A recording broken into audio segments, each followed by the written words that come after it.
Hello, this is Genevieve Fontana coming to you from Canisius University in Buffalo, New York, and you are listening to the Did You Know podcast. You might not know it, but we have eco-heroines around our campus working to make it sustainable for future generations. For each show, I will spotlight earth-friendly initiatives and sit down with the changemakers of our institution. Today, we are spotlighting Jason Francey, Director of Student Engagement and Leadership Development at Canisius University. He also serves as a mentor to many clubs, including our committee, USA Sustainability. Jason is a very active community member and also is the advisor for the Unity Club, where he helps to ensure a safe environment for LGBTQI+ students. He has a unique perspective of the institution as a previous student, studying his master's at Canisius in College Student Personal Administration. Jason prides himself on putting his students first to ensure they have a rewarding college career. Thank you so much for being part of this project and speaking with me today. No problem. Thank you for having me. So can you introduce yourself and explain a little bit about what you do at Canisius? Well, I don't know how I follow that phenomenal introduction you gave me. So, as you said, my name is Jason Francey. I serve as the Director of Student Engagement and Leadership Development. A little bit about me on the personal side. I'm a proud cat dad of two. Oh. I love my fur babies. I have I love that. One cat is Tuxedo. He's Louie. He's smarter than me. And my other cat, Pippin, he is orange. And he makes me believe in the theory that all orange cats share one brain cell. And it is never his turn with the brain cell. Right. He is a little dumb, but I love him to pieces. That is so funny. He's just, if he ever got kidnapped, he'd just be happy to be somewhere. So I'm also a professional actor in the area. Yes. So I've done some theater scene in the Buffalo area and the Lancaster region as well. And I'm currently actually in school again, because I'm a glutton for punishment, and I'm currently a remote student at the University of Idaho, getting my Master's of Fine Arts in Theater Arts with a concentration in directing. Wow. As far as what I do with Canisius, like you said, I'm the Director of Student Engagement, so my job is to ensure students have the best out-of-classroom experience possible here at Canisius. So yes, they're getting a great education. Yes, they're getting all the skills and tools they need to get their future degrees and to move on into their careers. But my job is to make sure they're having fun and they're relaxing while they're doing it. And They also have some opportunities to complement the skills they're learning in the classroom. So whether that be through leadership development, we host a leadership conference every year. We go on a leadership retreat every year. Actually, we're going to be going on 2 next year, which is very exciting. And also just, like I said, making sure students are having an excellent time here. And one of my main focuses of my job is advising the student government, which the USA Sustainability Committee is part of, and making sure that the students have a voice in what is going on at the college, that students feel that they're advocated for, and that there is positive, effective change happening on campus from the student perspective. Well, you do a wonderful job. Thank you. So what does your role entail as Director of Student Engagement and Leadership Development? Yeah, it entails a lot. Oh, yes, it does. So I safeguard our campus traditions. So our annual bonfire, our annual Thanksgiving sit down, all the stuff that students look forward to a year-to-year basis, as well as planning some new and unique programming that doesn't necessarily happen every year for students to enjoy. I'm responsible for the Griffins After Dark programming, which is the late night programming that it provides students an opportunity to do something on a Thursday, Friday, or Saturday late night evening other than going out and, partaking in some shenanigans. And I also, on top of working with the Undergraduate Student Association, I work with the Student Programming Board to help flush out their schedule, make sure that they're on track, working with artists with them, helping to bring the large guest speaker to campus. So Steve Burns, I had a hand helping with that last semester. And I also oversee just general oversight of our clubs and organizations, making sure their policies are being followed, they're submitting things that they need to, and also providing assistance to any club or organization that needs a little helping hand. Just a bit. Just a bit. That's all I can think of off the top of my head. I'm sure there's something glaring that I'm thinking of that I'm missing, that I'll walk out of this room and oh my gosh, that's a huge part of my job. That's a huge part of my job. I literally did not say it. But I don't do it alone. I have 3 wonderful graduate assistants that help me with everything that I do. And it really is a team effort up in the Seld office. Yeah. And being an alum, do you have those ideas of what the traditions are and how you would like to implement them in future years to come? Yeah, I have a unique perspective as an alum because I can come in knowing what's already been done. Right. But having the benefit of leaving Canisius for a little bit, working at 2 other universities. There was a 6-year gap between when I graduated and when I came back. So with it comes thoughts and ideas of how to evolve our traditions so that we are making sure that, we're growing, we're still meeting the needs of our student populations, meeting the needs of our planet, and making sure that, we continue to grow and don't just get stuck in the past. Sure. No, that's really important. So how has Canisius education shaped you into the person you are today? So when I first got to Canisius, and someone said to me, you're not just getting educated, you're getting Jesuit educated. I came from a state school beforehand. I'll be honest, when that phrase was initially said to me, I rolled my eyes and thought to myself, well, that's a little pretentious. But now, having received a Jesuit education, I know what they mean when they say, you're not just getting education, you're getting a Jesuit education. And there is a sense of mission and a sense of duty to other people and the planet that gets instilled in a Jesuit education, especially here at Canisius, that you don't really get anywhere else. And I think that's a large reason why I was excited to come back, because I worked at 2 lay institutions before I came back here, and that sense of mission, that sense of purpose just didn't quite feel like it was there. So that's why I was very excited to come back to a Jesuit institution, especially the Jesuit institution that helped mold me. Yeah, that's awesome. So how do you implement sustainability in different events on campus? So there's a couple of different things that we've been doing over the past year. So one of the things that we implemented is there are now designated posting signs in the campus. So when I first got here, I would walk the halls and I would see the same flyer like 4 times in a span of like 100 steps. Right. So we really worked to cut down on that by saying, okay, there are 18 designated posting areas. That means 18 flyers can go out into the halls. Yeah. So we worked to really cut back on the paper waste that was going into printing all of these flyers. The other thing that we've been doing is we've been working with our swag partners to say, okay, we need a promotional item for this event, but show me options that are fair trade, are where employees are being treated fairly and not coming from sweatshops. Recycled materials, show us your sustainable lines. And our partners have been very good about providing us with those options. So we are moving towards next year. I'm sorry if this jumps a question later on, but next year, there's going to be an even heavier focus on making sure that when we are ordering promotional items, we are doing so in a sustainable manner. Yeah. Because as a university, we committed to the Laudato Si, so we really need to live that out and make sure that we're doing what we need to. We implemented this year attendance tracking, and the student organizations have been very good about tracking attendance of who is coming to events. And what that will help us do moving forward is, if a student organization or my office wants to do an event we did last year, we can pull the history and say, okay, last year we only got 100 students to come to this, right?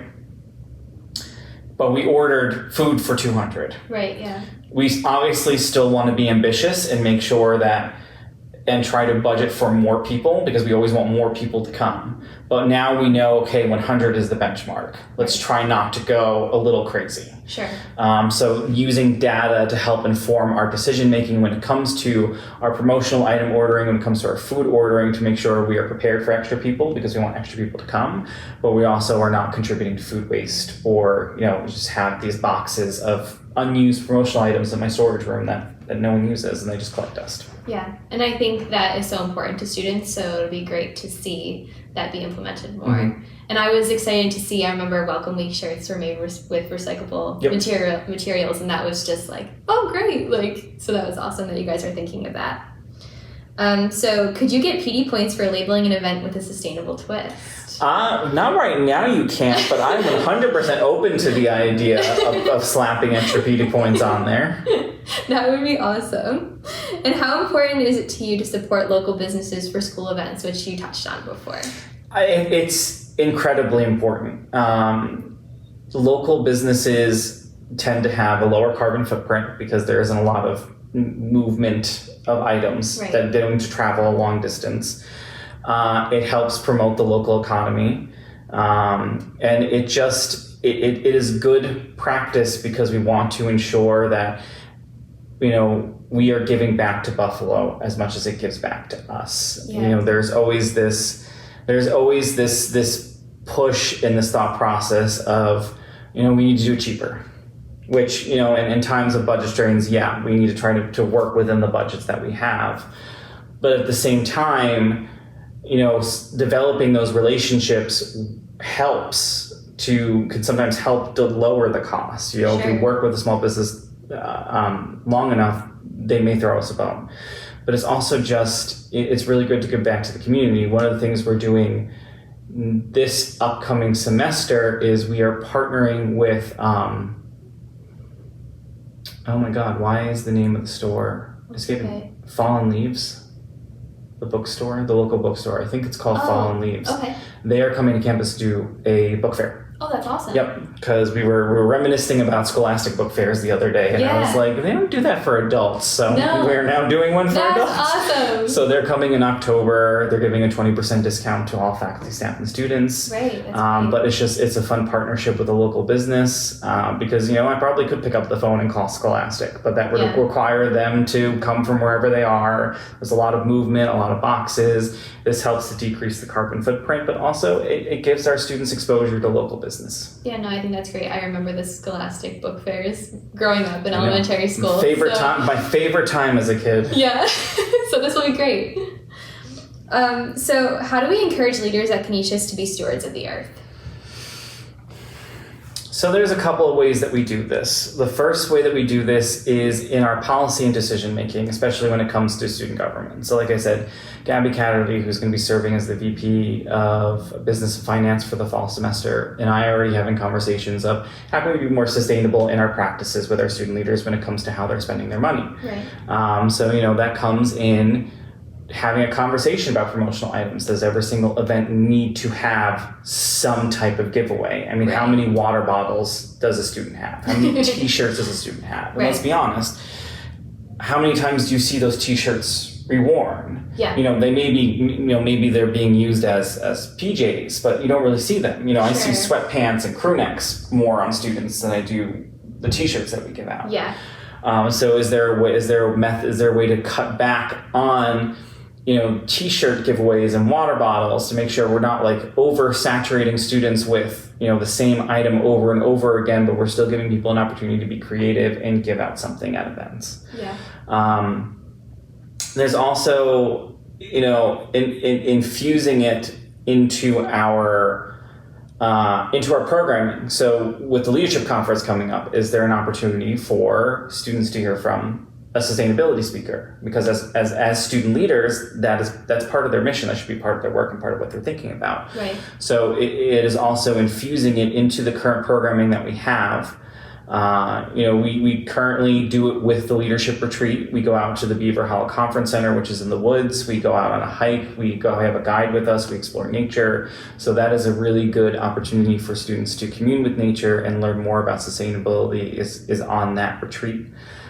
So yeah, it's just a matter of looking at our policies to make sure that, we are enforcing a green path forward, but also providing the students an opportunity to learn more and hop on board with us instead of feel like we're going, well, this is what you're going to be doing from now on. They are buying into that as well.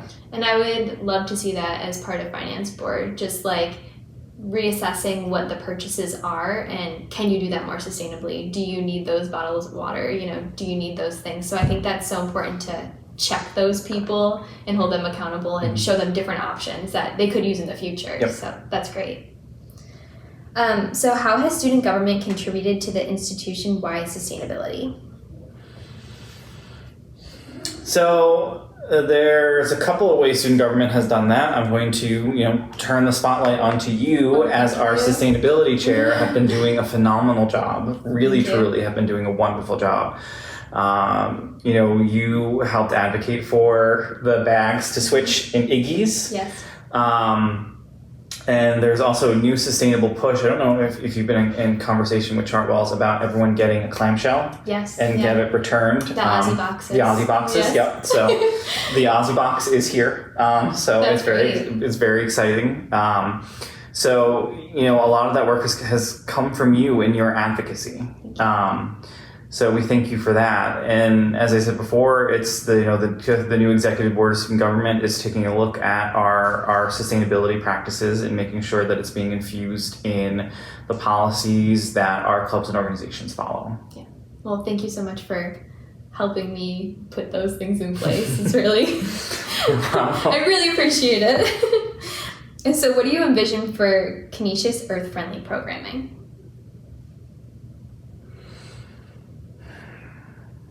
So we need to put our money where our mouth is. A lot of times programming when it comes to, sometimes at other colleges and universities, when it comes to programming around sustainability and programming around diversity, it feels like sometimes when it comes to issues like that, we don't move past food and fun. Yeah. And don't get me wrong, there's always a time and place for food and fun, but if it's just food and fun, I feel like nothing gets taken away. Sure. And nothing happens. So it's making sure that when we do earth-friendly programming, there is a purpose and a mission to it. It's not just, come eat and learn about this. Okay, we learned about this. Now what are we going to do, right? there needs to be an extra part to that conversation of, now that we've learned this information, how do we implement it and integrate it into what we're doing? Now that we learned about this organization, let's go to the side and now do something for that organization, whether it be a cleanup or, helping them. Kyra Laurie does, she works for a nonprofit. Let There Be Light. Let There Be Light International. And she did a charity infused event with SPB where they learned about the charity, but there was also a component to it where they gave back and did something for the charity at the event. Yeah. So it's making sure that, we don't just, the ball doesn't just stop at, okay, you've learned. Yeah. You've ate, you've had fun. Right. What are some ways in which you make earth-friendly choices in your life? So most recently is this fun little device. Yeah. So this, They're remarkable. They're remarkable. I just got this. I'm obsessed with it. Yeah. I take all my meeting notes on it. I've been editing PDFs on it. A lot of my job is signing contracts. Right. So now I can sign contracts on my Remarkable instead of having to print them out. That's great, yeah. So this has been a big choice, and I'm very happy I made it because it's been life-saving. I'm a big D&D nerd, and my character sheets are on here. Nice. So I can get rid of the notebook. So Yeah. it's helped me cut the cord from paper. Oh, I shouldn't. Cut the cord from paper doesn't make sense, does it? Because there's no cord involved with paper. You're right. Now you have a cord. Now I have a with cord. the Remarkable. I picked up a cord with the Remarkable. And it's just it's continuing to think of I don't like to rest on my laurels. So it's like, okay, now what's next? So we've cut back on the amount of flyers, right. but there's still flyers being printed. So is there a way for us to go completely digital with the marketing? Right. So looking at digital signage, how can we expand that? How can we use those? So it's constantly thinking of how we can push it. I don't really use plastics. Like I have my glass water bottle. I bring my food in glass containers. I really try to avoid plastic as much as possible. So it is really trying to make intentional decisions. I'm a huge researcher. Before I make any decision, I always look into it to make sure, like, you know, if what I'm doing, if the choice I'm making is really going to make that big of an impact. So because there's still all that, what's the word I'm looking for? I feel like there's still a lot of conversation around recycling. Like, is recycling really effective, or is that just like, you know, corporations pushed its recycling down on us to deflect from their responsibility. That like they pushed the responsibility solely on us. And don't get me wrong, I'm not saying that recycling is not effective. Recycling is effective, and I do recycle, and everyone should recycle. Yeah. But it's a matter of really looking and really, really thinking about our choices and researching to really know exactly what the impact is. Right. And there's so much that, talking about recycling, there's so much that can't be recycled in our area. So instead of wishful recycling, we have to do our research, like you said. And it's like you and I had this conversation when we first met. Pizza boxes. Yeah. Are they recyclable or not? Like the answer seems to keep changing. Sure. Yeah. So we all know that being a sustainable individual is a process. And what are some things that you hope to implement in your life?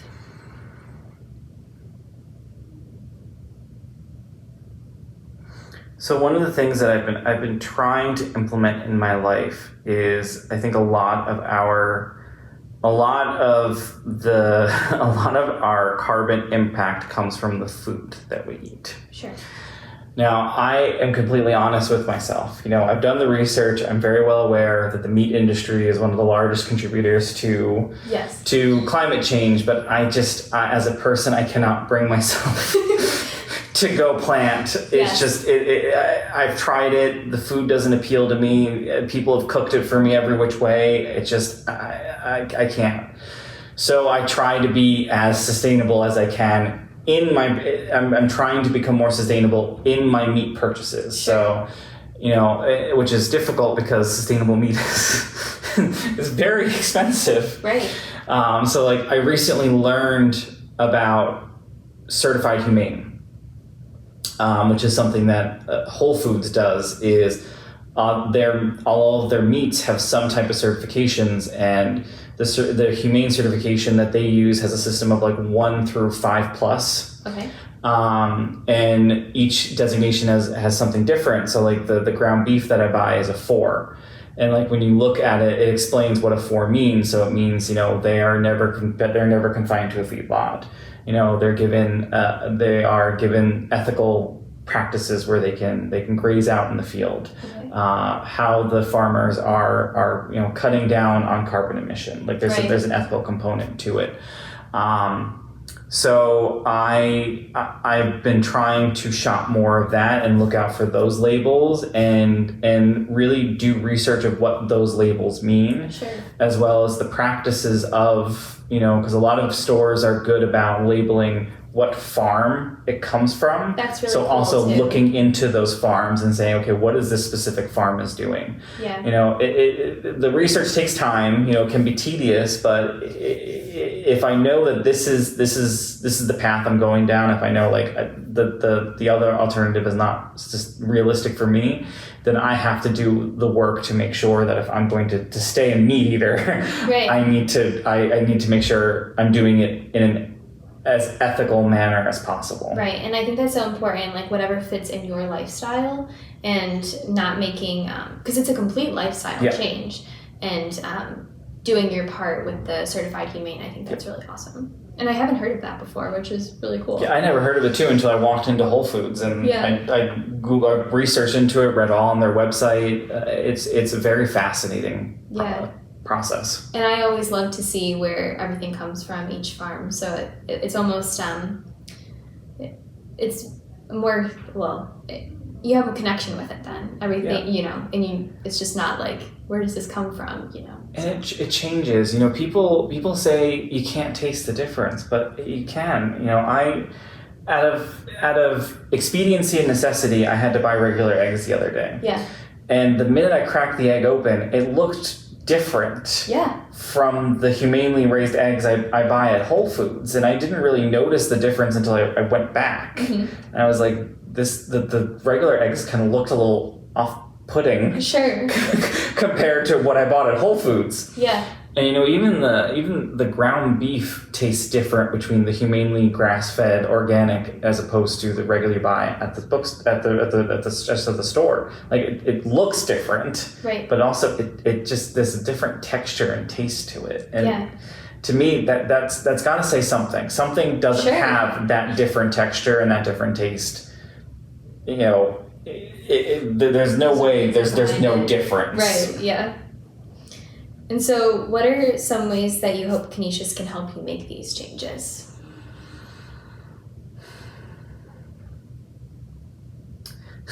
It's a difficult question. Yeah. Only because, the price of food, I would say, could be a raise, but... Yeah. It's in there. But... You deserve one.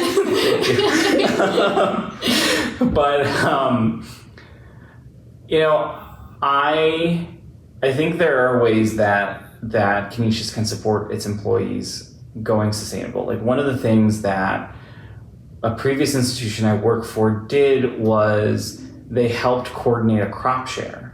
Oh, okay. So the employees could buy into the crop share, and it was coordinated by the college, and that was really cool and really sustainable. So there are definitely ways that Canisius can help support. There are I don't know if it's in our benefits package, I have to say, so I don't want to say Canisius doesn't do this without really looking into it, but if we don't, a good thing that they can do to help is there are some companies and some colleges, universities that separate from your vacation time also will give you time off if you want to go do volunteer work. So giving employees time off to do volunteer, sustainable volunteer work. One of the, they're just, providing us with education on green practices. So like we have people come in for professional development all the time. So making sure that, maybe someone with some green practices comes in and gives professional development for faculty, staff. And I think there is also an opportunity to, like you were doing, highlighting people that are doing the work. Right. I think sometimes people are hesitant to do the work because they don't see other people doing the work. So if we are highlighting people and showing that yes, it can be done, that will help other offices make their help other offices feel more comfortable taking the leap. Because I'd say one of the biggest, and this is every college and university, one of the biggest things that we do is paper. I'm sure that's one of the biggest things that we contribute to. So I think it's also Canisius should convene. We have the Laudato Si group, but I think also convening some type of task force to specifically look at our practices and having a dialogue around how can we make them more sustainable? How can we make them green? Because right now it kind of feels departmentalized, where it's kind of up to each department to kind of figure out, okay, how do we move forward in a green way? But I think having a task force come together and talk about and come up with a list of, suggestions, best practices, just some type of guiding document that's specific to Canisius for offices to reference and follow. Yeah, no, I think that's awesome. And I also hope that with this project, other people will want to join and support those who are making those decisions, and so people don't feel alone in this effort. So, what is your vision for sustainability on campus? I'd say, my big vision is to see us as there are nonprofits out there that give designations to campuses. I would love for us to be a designated green campus, because not only is it good for the earth and it's ethical, it's what students look for. Right. I firmly believe this generation of students, that's what they're looking for, that's what they want. Mm-hmm. That's what they would like to see. They want to know that where they are investing their money is ethical in its decision making when it comes to safeguarding and caring for our planet. Mm-hmm. So I would love to see us achieve some type of designation as a green campus, that we are recognized for our efforts as going above and beyond in our sustainability practices, and making sure that, like I said, we're committed to the Lodato Sea, we're following through. We are not only doing the Lodato Sea, we're going beyond that, and we are being men and women formed with others, and not only taking care of other people, but taking care of the planet that we all call home. Right, yeah. Billionaires are spending millions of money trying to get off this planet instead of helping us fix it. One. So. And is there anything you'd like to add?